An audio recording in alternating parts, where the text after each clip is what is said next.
My name is Teng Haji, the team number 294403. Today, my team and I will be presenting on a topic that lies at the heart of every successful organization, the relationship between manager and subordinate.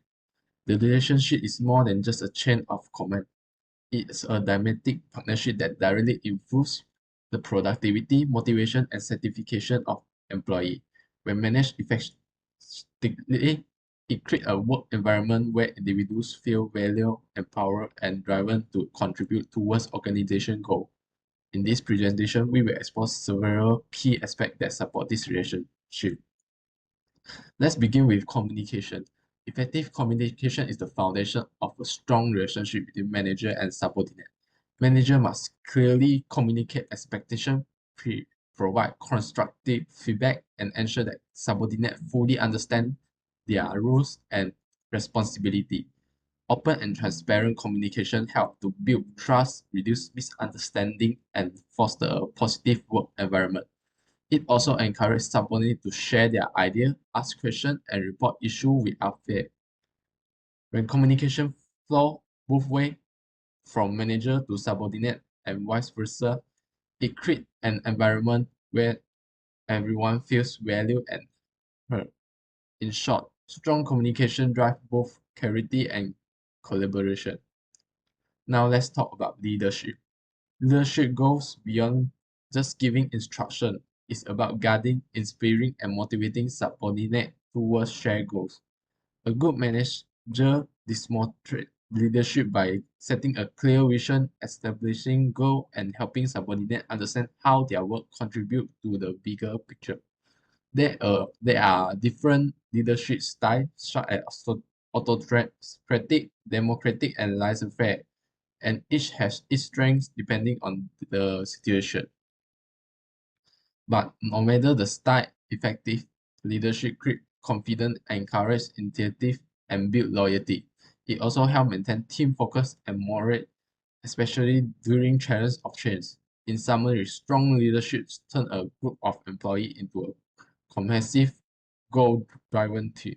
Hi, my name is Nurin Farisha, number metric 291203. Now, I will be explaining about delegation. Delegation means assigning tasks to employees based on their skills and abilities. A good manager understands the strength of each team member and delegates responsibilities accordingly. When done it effectively, delegation has several important benefits. First, it empowers employees to take ownership of their work. They feel trusted and more motivated to perform well. Second, it encourages accountability and supports their professional growth. Employees learn by doing and gain confidence in their abilities. Finally, effective delegation enhances overall team efficiency as tasks are distributed appropriately, reducing overload and ensuring better results. So, delegation is a strategic way to build more capable and productive team. Next is performance management. It starts with setting clear expectations so employees know what is required of them. This expectation must be realistic, measurable, and aligned with team and organizational goals. Managers should conduct regular evaluation throughout the employee's journey, not just once in a year. For it to be effective, manager must give constructive feedback, helping employees see both strengths and areas to improve. They should also provide support like training, coaching, or resources. In short, performance management is about continuous growth, not just measuring results. Providing support for professional development through training, coaching, and skill enhancement opportunities enables employees to grow within their roles and adapt to evolving workplace demand. When managers are actively invest in their team development, it signals the organization values their contribution and future potential. This support fosters a sense of appreciation and trust, leading to higher level of engagement and stronger employee loyalty. As confident, they are more likely to stay committed to the organization, contribute meaningfully, and perform at a higher level, ultimate benefit both person and organization success. Let us see in effective of conflict resolution. Conflict resolution is a critical skill for managers as a workplace disagreement and misunderstanding are inevitable in any team environment. By promoting open communication and practicing active listening, manager can address issues constructively before they escalate the problem. This approach in not only help and resolve conflict promptly but also foster mutual respect and understanding among team members. When employees feel heard and valued, it reduce tension and create a more harmonious work atmosphere. As a result, collaboration improves, productivity increase, and the overall workplace culture becomes more positive and cohesive. Hi, my name is Sharifan with metro number 294739. Right now, I will explain about feedback and recognition and also empowerment. For feedback and recognition are essential for employee growth and motivation. Managers should regularly offer constructive feedback, which means pointing out both what employees are doing well and where they can improve. At the same time, recognizing their achievement, even small successes, help employees feel appreciated and valued. This can boost morale, confidence, and motivation to perform better. For example, when employee complete a report ahead of schedule, a manager could say, "Great job finishing this early, and the quality is excellent."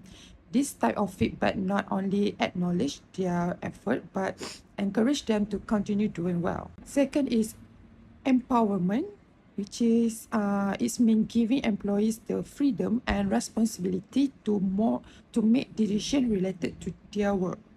When staff members are empowered, they feel trusted and respected, which increases their initiative and commitment. Empowered employees are more likely to solve problems independently and contribute creative ideas. For example, if a supervisor allows a team member to lead a small project uh, or decide how to handle a customer complaint, that employee feel trusted. This can build their confidence and encourage them to take ownership of their tasks. That's all from me. Hi, my name is Muhammad Afif bin Muhammad Yusof. My metric number is 295270. For this part, I will explain about trust and mentoring and coaching. Let's start with trust. Trust is the confidence in another person's reliability, integrity, and competence. In a workplace setting, trust builds the foundation for all meaningful interaction.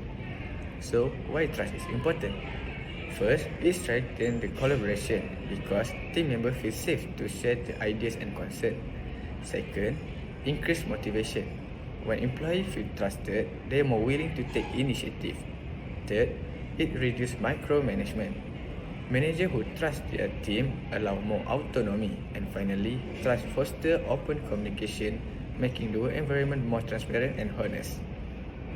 Now let's look at coaching and mentoring, two powerful development tools used by the effective managers. So coaching is typically a short-term and performance driven. It focuses on helping someone improve specific skill or achieve short-term goals. On the other hand, mentoring is a longer relationship. It less about immediate tasks and about more guiding a person's overall growth and career development. A mentor support, advise and help the mentee to grow over the time.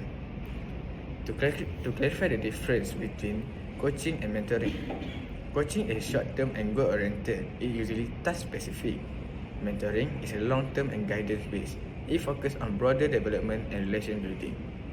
In conclusion, the trust and coaching and mentoring are not just HR buzzwords.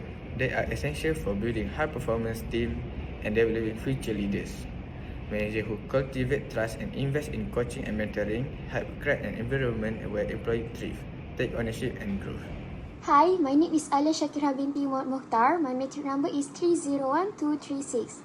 So now I will be talking about point number 11, feedback loop. So what is a feedback loop? A feedback loop is where managers and employees give feedback to each other continuously, not just once in a while, but regularly. This helps both sides to grow, improve, and solve problems early. For example, if a manager gives feedback like, "Great job on the report, but maybe next time try to include more details," the employee knows exactly what to do better.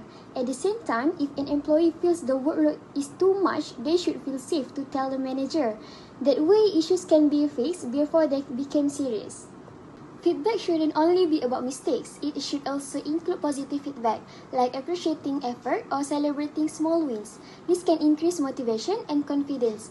Also, when feedback is shared in a respectful and honest way, it builds trust and creates a safe space to learn from mistakes. It also encourages team members to speak up and share their ideas freely. One extra tip is that feedback can come in many forms, not just informal meetings. It can be quick chat, an email, or even just a simple thank you after a task.